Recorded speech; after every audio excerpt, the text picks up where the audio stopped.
The East Terra dos Ayas is taking part in an European project. We are in the media at local and regional level. The newspapers Adiante Galicia and El Correo Gallego. Our partners are Germany, Greece, Italy, Poland and Romania. Our common project, SOS-Sustain Our Souls. All the coordinators from the 6 partner countries met for the first time in Trikala, Greece, in order to pave the way for this huge project. The aim of the project is to analyze the loss of contact with nature, with labor work, with the origin of food, with playing outdoors. In short, it allows young people to give value to our historical and environmental heritage. In the title of our common project, there are 4 key elements. SOS, calling for help as younger generations are losing contact with real life. Sustain, support, nourish. We must sustain this world. Our souls, the natural habitat that surrounds us, together with the knowledge from our ancestors. This is our identity, our soul. The logo, 2S standing for Sustain and Souls, are joined together and never-ending. Within the framework of this common project, we have developed our own in Santa Comba, Facing Nature Deficit Disorder. We are a team of 27 students and 5 teachers in our school in Santa Comba, province of A Coruña, in Galicia, a region in the northwest of Spain.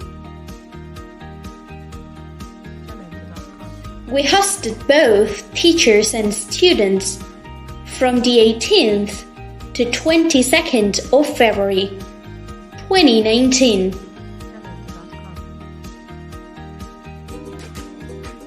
Nature Deficit Disorder, NDD, although not a recognized medical condition, is an illness of the current lifestyle.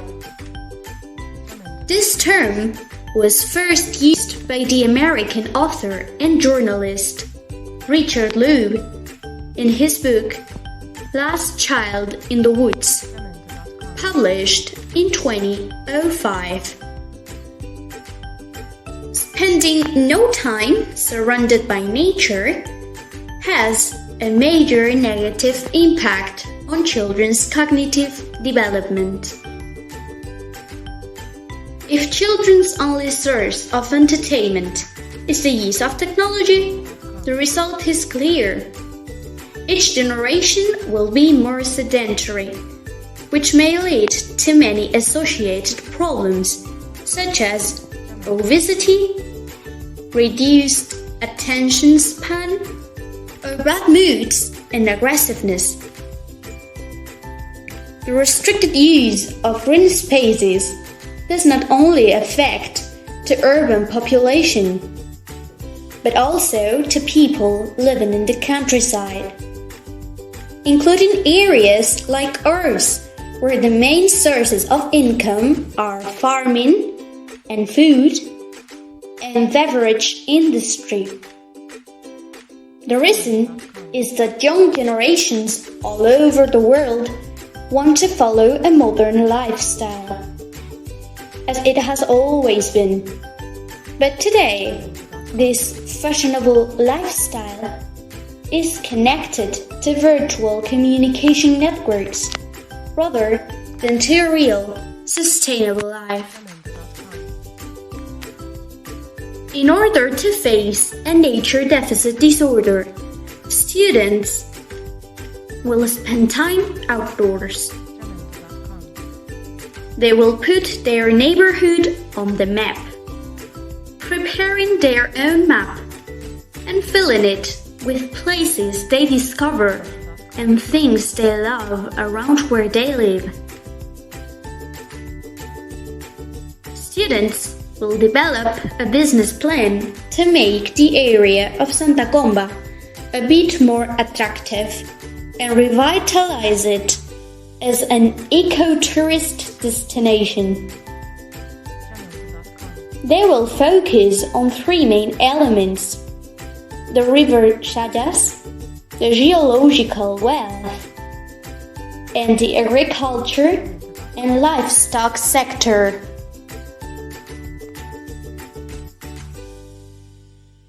In order to accomplish these objectives, students interview their elders to know about what kind of relationship they used to have with nature.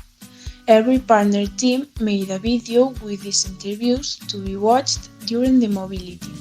All the videos show the progressive nature deficit throughout the three generations: grandparents, parents, teenagers. After that, in transnational groups, students created a Draw My Life video explaining how new generations are losing contact with nature.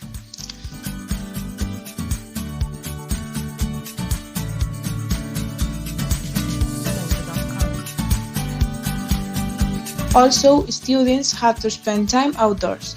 We focused on two main features of Santa Comba: the river Chayas and the geological wealth spoiled by the mining industry. We prepared two activities in nature: Wikilog and geocaching. Activity in nature, Wikilog. According to our project, we had to prepare